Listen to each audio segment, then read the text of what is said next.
আমি এখন আছি নাটোরের সিংড়া উপজেলার ইসলবাড়িয়া গ্রামে, ডাইয়া ইউনিয়নের একটি গ্রাম। এই গ্রামে একটি ঘটনা ঘটছে যে স্বামী তালাক দেয়, পরকের একটি বিষয় আছে, যার কারণে এখানে একটি নারীর সংসার ভেঙে গেছে।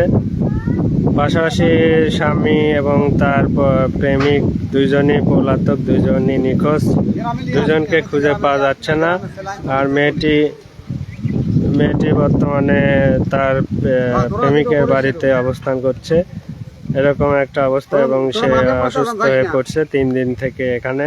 তো আমি আপনাদেরকে সরাসরি দেখানোর চেষ্টা করব যদি এখানে নেটের সমস্যা। তো এখানে মেয়ের বাবা আছে, ওনার বক্তব্য নিয়ে শুনবেন আপনাদেরকে আমি সরাসরি দেখানোর চেষ্টা করছি।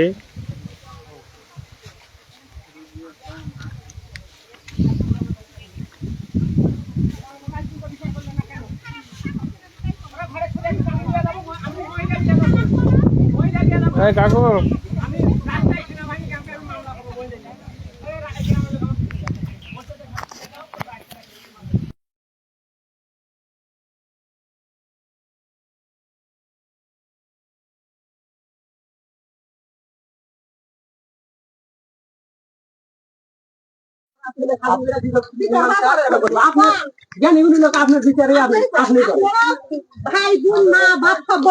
ভাই সত্যি কথাটাই বলছে।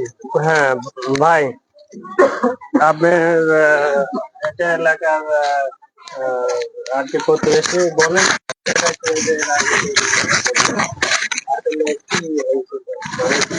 কি কারণে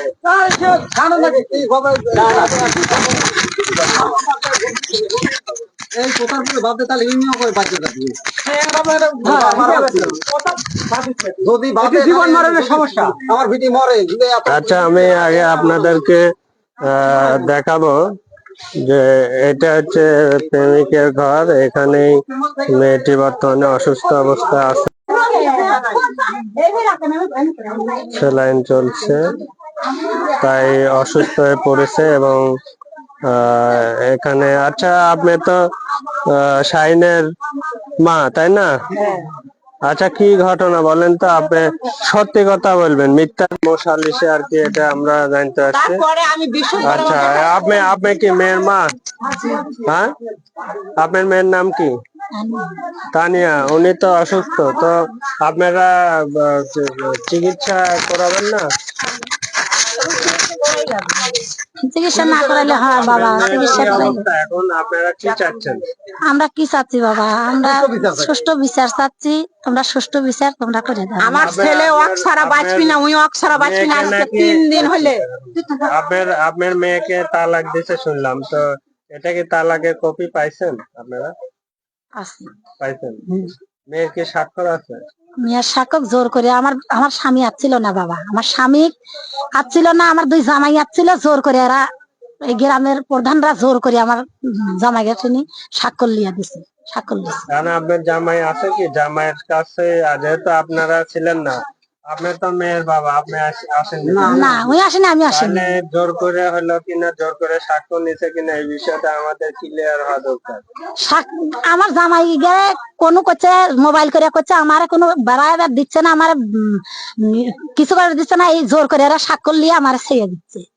কোনো বাবা তোমার ওর বাপ জানি, ওর বাপ না গেলে কোনোদিন ইয়া হয়, তো তোমরা কিসে দিবে? করছে আমার বাড়াবাড়ি দিচ্ছে না, সেখন জোর করে স্বাক্ষর নিয়ে ও আমার বেটি তালাক দিয়ে গ্রামের মানুষ এখন এই যে কথা এই বাড়ি তুলে দিয়ে যায়, এই গ্রামের মানুষের হুকুম শুনে আমার মেয়ে আর আমার ভাসুর দিয়ে এসে থিয়ে গেছে গ্রামের মানুষের সাথে। আমি বিদ্যা মানুষ, আমার ঘরে উঠায় দিয়ে গেছে, আমার বেটা ওর সাথেই আসিল। শুক্রবারে উঠায় দিছে? শুক্রবারে উঠায় দিছে। আমি ওর খাওয়া দাওয়া করাছি ওর বিটিক, বা আমি অসুস্থ মানুষ, ওর বিটিক থেকে শুনো আমি খাওয়া দাওয়া করাছি।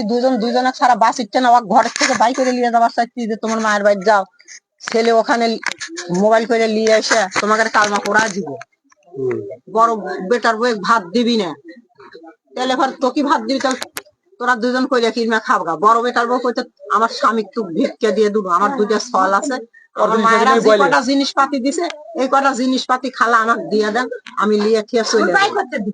আচ্ছা, আপনার ছেলে যদি নিতে চায় আপনি নেবেন? হ্যাঁ, আমার ছেলে যদি নিতে চায় আমি নিব। ছেলে নিবি, আমি নিবেন? আপনি কি বলবেন? না, ওটাই ছেলে নিতে না, ছেলেকে আমি এখন বা বুড়া হয়ে গেছি, আমার স্বামী নাই, আমি এখন ভাত কাপড় কি করে দিব? বড় বউয়ের মনে বড় বউ চলে যাচ্ছে, বেটার মনে বেটা 4 দিন হয়ে বেটার সাথে আমার কোনো কথাই নেই। এখন ভাত কাপড় দিবি, আমার ছেলে ভাত কাপড় দিবে, আমি ভাত কাপড় দিতে রাজি নেই বাবা। আমি কি একজনের বেকে একজন আমি কামাই করে খেলে? আপনার ছেলে কি করে এমনিতে পেশা? আমার ছেলে কৃষি কাজ করে। কৃষি কাজ করে। আমি কাকুই ভাত কাপড়, বড় বউকে ভাত কাপড় দিতে পারবো না, ছোট বউকে ভাত কাপড় দিতে আপনার পারবো না। কয় ছেলে মেয়ে? এক ছেলে এক মেয়ে। আমার মেয়ে করছে আমি শাইনের ভোগ, রাজুর ভোগ, দুজনের ভোগ। তো বিষয় আসলে এটার সমাধান আপনার কিভাবে করছেন? আমি সমাধান পারিবারিক ভাবে আমি সমাধান দেওয়ার চেষ্টা করছিলাম, কিন্তু এই ধরেন আমি ইস্তেমাত গিয়েছিলাম, ইস্তেমাত যাওয়ার পর আমি ধরেন আজকে রাতে এসে আমি সমাধান ধরেন আমি না আসতেই শুক্রবারেরা ধরেন এই 12টার সময় গ্রামের প্রধান হয়ে সাথে এই তানিয়ার দুলা ভাই আর বোনের ছিল, অবশ্যই জোর করে সাক্ষী হলে তালাকের সাক্ষী লিয়া আর এমনি একদিন জোর করে লিয়া ধরেন এক তুলে দিয়ে গেছে, এই সানি এবার তুলে দিয়ে গেছে, কারণ সাইন সেই দুলা ভাই হিসেবে। আর একটা ছেলে একটা মেয়ের সাথে কয়টা ঘটনা করবে, এর আগে ঘটনা করছিল এই ঘটনা, বুঝলেন নাই? আর এবার নিজের স্বামী ধরেছে, নিজের স্বামী ধরার পর দেখে যেন স্বামী চালাক দিতে না, আমার চালাকার দোষ নাই, আমার বইদের। আজ 12টার সময় কি করে একটা মেয়ে মহিলার ঘরে কিভাবে ঢুকে? যদি মহিলা দরজা দিয়ে থাকে, দরজা ভাঙে ঢুকা লাগবি, তাহলে আশেপাশে ঘুনো ঘুনো আগে যদি চোখের মধ্যে না, চোখের মধ্যে একটা মানুষ আগে যদি চোখের মধ্যে যা থাকে তাহলে তাহলে আপনি ওই ঘরে যান, ওই ঘরে পোলা থাকে, চোখের মধ্যে পোলা আছিল, এখনই তো বুঝতে পারে নাই। আপনি এখন যেটা তো ভাই আরে দুলাল নামে কেন দুলাল মারছে, আজ রাতে আমি আবারও ডাটা নিলাম, আবারও খাইছি। দুলাল মারছে, মারি এই অবস্থাটা করছে। দুলাল আমি আসলাম না, আমি দুলাল মারছে। দুলাল মারেনি, আমার বউ কইতে আমার স্বামীর সংসার ছিল ভাঙিয়ে দিল, বউ কান্দাকাটি করি, তার আমার বাপের এনার দেখেন তো অবস্থা, এরকম মারিয়া অবস্থা কি করছে দেখেন।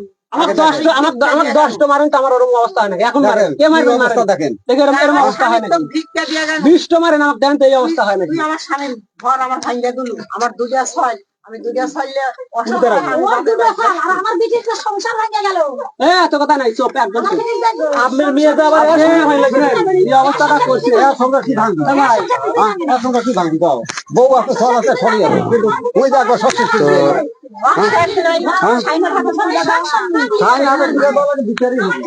আমি এখন বের হচ্ছি, তো আসলে